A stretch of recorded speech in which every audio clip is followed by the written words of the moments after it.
presenta Helpline, el botón que puede salvar vidas. Helpline, seguridad para el adulto mayor. Seguimos compartiendo esta tarde en casa, ya lo ven allí pronto, a Nico Lucic, que nos va a acompañar en un ratito nada más para analizar lo que les habíamos dicho más temprano, estos nuevos pasos que da el gobierno para la reactivación económica, eso en instantes. Antes, les cuento que ahora y siempre la industria uruguaya al pie del cañón. Yo ya elegí industria uruguaya. Y vos, quédate con lo nuestro por calidad, por precio, porque somos Uruguay y juntos podemos. Elegí lo nuestro, lo uruguayo.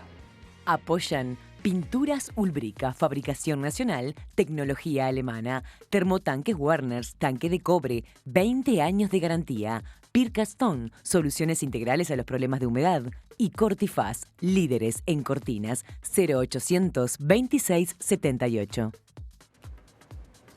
Y tenemos el gusto de darle la bienvenida a un amigo de la casa. Ya es parte, no solamente de la tarde en casa, sino de toda la programación del canal. Polémica, subrayado, la tarde en casa. A donde me inviten, ahí voy. Ya lo era y ahora más que nunca, que es nuestra referencia de cara a esta pandemia y a esta emergencia social que sigue teniendo derivaciones. Por eso siempre es un buen momento para consultarte, sobre todo en este caso puntual de cara a lo que ha sido esta reactivación, que comenzó de forma escalonada, quizás con la construcción, con algún otro pasito, sí, pero que da la sensación que este lunes fue bastante más masivo. Es cierto, simplemente recorriendo, por ejemplo, el centro de Montevideo, porque además de la construcción que fue hace unas semanas atrás, hoy se volvieron a abrir, a funcionar muchos locales comerciales vinculados a sectores que habían permanecido prácticamente sin actividad en lo que refiere a vestimenta, calzado. La parte gastronómica no se había, digamos, paralizado del todo, pero había estado muy impactada. Y ahora funcionaba capaz que delivery o con algo más. Sí, y bueno, a unos días atrás yo ya veía algún restaurante que abría con algunas mesas separadas para mover un poco, digamos, el negocio y que la gente, entre comillas, no se olvidara de que eso en algún momento va a retornar. Lo está haciendo, pero hoy sobre todo lo importante es lo del comercio, porque el Grupo Centro ya había adelantado y eso se está viendo. Hoy estuve recorriendo 18 de julio. Vamos a tener un ratito uno de los representantes. Bueno, ahí está, y se ve. ¿Sabés qué otra cosa se ve? Que no todos abren, y la duda que queda, y tal vez sería una buena pregunta para ellos, es ¿qué pasa? ¿Es que algunos van a demorar un poco más o es que ya llegaron a un punto crítico y no van a abrir? Que eso es uno de los temores que hay, ¿verdad? Que esto no sea para unas empresas transitorio, sino que haya sido un corte definitivo, porque la verdad que fueron muchas semanas. Y en el giro de cualquier empresa, un corte como el que se ha dado, por más que se buscó que sea el más corto posible, fue durísimo, ¿no? Y también hay otra cosa, que abran es un tema, que la gente se anime a entrar y comprar es otro también. Sí, por supuesto. Por supuesto, porque hay protocolos, no hay un protocolo aparentemente general, ayer lo hablamos en Polémica en el Bar con Dicandia, pero sí criterios de cada local de no aglomerar gente, mantener distancia, van a exigir barbijo. Después hay que ver el grado de cumplimiento, ¿verdad? Eso siempre hay cierto margen de no cumplimiento total, pero también hay un periodo de tiempo de acostumbramiento, ¿no? Yo qué sé, yo mismo, la verdad que a mí me ha costado andar con el barbijo y bueno, ya lo vas adaptando, lo vas adoptando y entras en esa nueva normalidad. Pero también hay temas más complicados como por ejemplo un probador. Por supuesto. Otro gran medidas, capítulo. sí, obviamente. Sí, ahí la idea de algunas casas, algunas tiendas es, bueno, ir más directamente al producto y si alguien se lo prueba y no lo lleva, se retira. O sea, es toda una dificultad que crea costos, ¿no? Y aparte nuevo, que no estamos acostumbrados, cómo se actúa, qué es lo mejor. Totalmente. En el supermercado lo mismo, porque a veces estás habituado a mover las cosas, tocar, revisar, a veces un poco exagerado en situación normal. Hoy eso es un penal.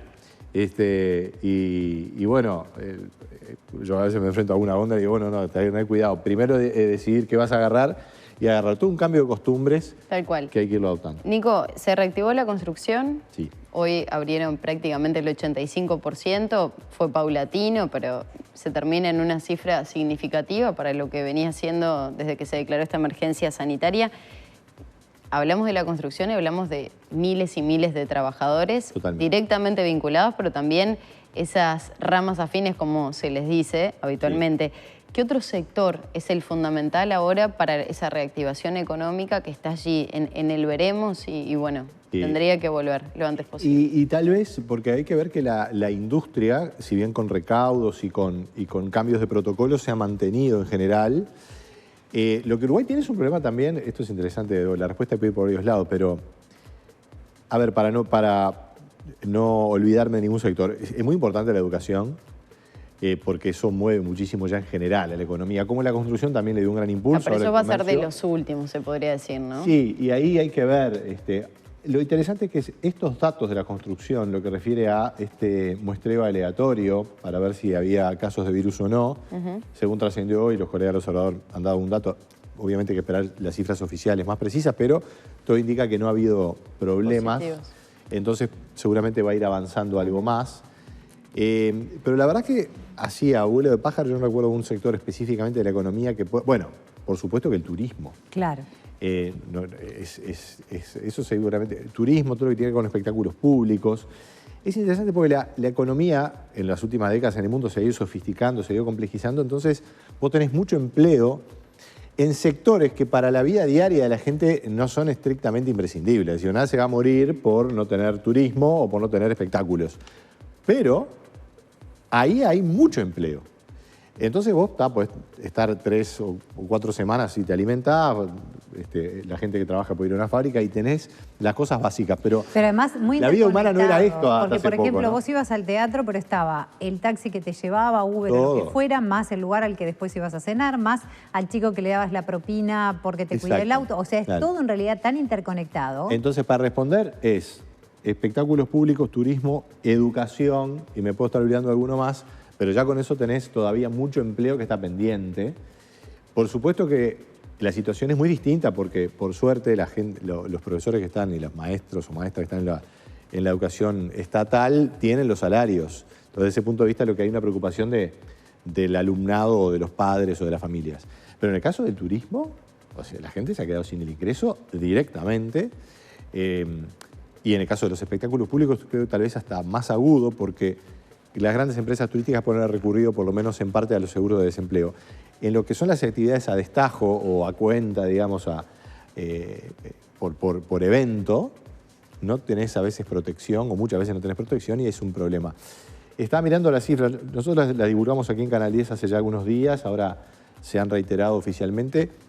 El seguro de paro en marzo, porque se ha venido informando diariamente de las solicitudes, pero eso no quiere decir que todas las solicitudes se concreten en subsidio. En marzo se concretaron subsidios de desempleo cerca de 110.000 y veníamos con 30, 40.000. Así que tenemos 70.000 personas más en seguro de paro por arriba, estoy hablando de números muy gruesos, por arriba de lo que venía siendo. Y hablamos de marzo que la pandemia arrancó a la mitad, ¿no? Abril seguramente va a ser mucho más agudo el problema en el mercado de trabajo, ¿no? ¿Durante cuánto tiempo más se puede pensar que podría seguir detenido? Como tú decías, por ejemplo, el turismo o esas áreas que todavía no empezaron antes que sea realmente un problema enorme con posibilidad de que no tenga salida. Bueno, ya es enorme, ¿no, Vero? Pero yo no he entrado en detalle en lo que está pensando el turismo. Sí, lo que han dicho las autoridades es, vamos a apuntar primero el turismo interno. Entonces están pensando allí, claro, que tiene lógica entre otras cosas porque el turismo externo no está llegando porque están cerradas las fronteras. Imposible. Y que aparte dependen de temas internacionales, lo explicaba el propio ministro de Turismo el otro día. Exacto. Son decisiones internacionales, ya no solo de nuestro país. ¿Cómo haces? Porque ahí ya sería realmente una exposición extremadamente riesgosa. Entonces, pero sin ir más lejos, hoy llegaron integrantes del Instituto Antártico Uruguayo a través de un buque noruego porque el Hércules no podía volar porque no podía bajar en Punta Arenas. Exacto. Vos te das cuenta que son cosas que, si a ese extremo hay dificultades, imagínate con el movimiento turístico en general. Entonces va a ser todo muy parcial. El gobierno claramente ha pautado, el presidente de la calle decía, no me resigno a perder el año. Por lo tanto, yo diría que, no digo que sea inminente, pero las clases van a empezar, yo creo que en algunas semanas, no, aparentemente, porque está la duda del invierno, ¿no? Pero creo que no se va a esperar el invierno. Robert Silva lo ha dicho aquí en Canal 10, incluso se va a ir a una nueva normalidad y en la educación que es, bueno, mezclar mucho más de lo que estaba antes, las clases online y con la clase presencial. Se arrancará con 1 o 2 días de clase presencial y después el resto online desde la casa. Hay que ver si todos pueden, pero se va a ir buscando una manera de que no sea abrupto el tema la es que circulación. siempre dependiendo de qué pase con la exponencialidad del crecimiento de los casos, porque es cierto, la economía es muy importante, pero también la salud está primero, y si hubiera un gran brote, o si ahora, en base a lo que empieza a pasar en este lunes, que ha sido como una especie de mojón, sobre todo por este movimiento más generalizado y no de un solo sector, si hubiera se dispararan los casos, tiene que haber una vuelta atrás. No hay duda. Y creo que lo han dicho, creo no, lo han dicho claramente. Es decir, si hay un problema, se vuelve para atrás. En la construcción, por ejemplo, ha habido un problema en alguna obra en 33, en Maldonado. Con casos extranjeros. Sí, y eso no ha implicado, en el caso de 33 ni siquiera creo que pararon toda la obra, porque era en un sector. Hubo un caso que fue bastante resonante y complicado, el del disco de Punta Carreta. Porque ahí, claro, los trabajadores se preocupan. Hay que ir muy al detalle y hay que tener frialdad, ¿no? Porque lo primero que una reacción es decir, si hay un foco en un lugar, correte cuanto más lejos mejor. Y eso también puede no ser del todo sensato. Hay que ver dónde fue en cada lugar el brote. Si hay nuevos casos, si no fueron en el mismo momento y los casos se van expresando con otros tiempos. Porque puede haber casos, pero una cosa es un brote que no está controlado y otra cosa es un control que se puede hacer con desinfección, seguimiento. Y este muestreo aleatorio en la construcción ya da una primera señal alentadora. El tema ahí es sí, los testeos y seguir haciendo testeos aleatorios para poder prevenir y que no tengas que resolver llevarle el tema el pulso cuando lo tenés arriba, que no te estalle en la cara. Que es lo que ha pasado en otros países. Totalmente. Lo que pasa es que Uruguay, digamos, combinando medidas, la verdad es que ha hecho un enfrentamiento bastante radical al virus. Y bueno, digamos, el confinamiento voluntario fue muy extendido y por varias semanas, y realmente el virus tiene muy baja circulación hoy. El tema de eso puede cambiar, pero hoy la verdad es que, tanto por el número de fallecidos, que son lamentables, pero es bajo, la gente que está en CTI, que es realmente baja también, y la recuperación que se va dando, es decir, vos tenés una curva, yo la tuiteo en Twitter todos los días porque es una manera de ir viendo también. Hay cierta confusión con los números. Hoy hablaba con algunos parientes y algunos colegas, porque claro, por un lado se van informando los test que se hacen y los que dan positivo. Y por otro lado, el número de personas. Yo miro el número de personas, que es lo importante. El test es un instrumento. La otra vez pasó en un día que hubo 8 test positivos y aumentó 10 el número de personas. Entonces la gente decía, che, ¿y esto cómo es? No es el mismo día, no es el mismo periodo de tiempo del cual surge un dato y el otro. Por supuesto que las personas que se diagnostican como positivas es porque le hicieron un test y dio positivo. Y que aparte es el periodo desde el 13 de marzo hasta ahora y que después se detalla quiénes vienen cursando la enfermedad, porque hay personas que se recuperaron de COVID-19. Exacto, esto es un algoritmo. La persona se contagia, en el caso peor fallece, en el caso grave va al CTI. En el caso intermedio está con el virus, pero de una situación no grave. Y después, algunas, después de pasar por estas cosas, bueno, sin duda, recuperadas. Y ahí tenés los 4 grupos que hacen a estos 650 uruguayos que han tenido el virus. Pero también hay algunos que se vuelven a hacer el test, vuelve a dar positivo, quedan contabilizados como test positivo, pero en realidad es la misma persona. Exactamente. Y de ahí está la diferencia de número. Y no me quiero olvidar de algo importantísimo, que esto es lo que se ve, pero se estima por los expertos que si vos tenés 650 tenés que multiplicar por 3 para tener una estimación más cercana de la gente que realmente tiene el virus y no ha sido sintomática o, bueno, no se ha llegado a diagnosticar. Entonces estaríamos hablando de 1.800 personas, bueno, ahí puede haber cierta discusión. Pero en cualquier caso está muy contenido, pero está. Ahora, entonces, bueno. Nico, no quiero dejar pasar porque ya está por comenzar el flash subrayado. Entrevistada por El País, la ministra de Economía, Susana Arboleche, hizo referencia a que obviamente la principal preocupación es el empleo, pero para recuperar la economía hay que empujar con medidas fiscales. ¿Cómo se lo traducimos a la audiencia? ¿En qué tipo de aspectos se va a tener en cuenta? Ahí se han aprobado algunos decretos. Bueno, para empezar, postergación de pagos, porque hay una cantidad de empresas que realmente no pueden pagar. se ha postergado algo.